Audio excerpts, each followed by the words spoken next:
Darating ang araw na tayo ay mamamatay. Ang iyong titulo, kayamanan, pera, lahat ng bagay na pinagpaguran mo sa mundong ito ay wala ng halaga.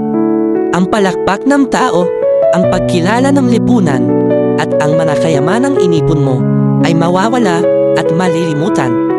Ang sabi nga sa Biblia, sapagkat alo ang mapapakinabang ng tao, kung makamtan niya ang buong sanlibutan, ngunit mapapahamak naman ang kanyang kaluluwa, maaaring kilala ka ng buong mundo.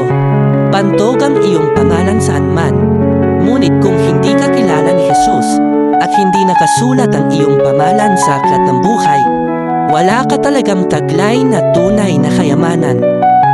Sa huli, ang mahalaga ay hindi kung ano ang meron ka, kundi kung sino ang nasa puso mo.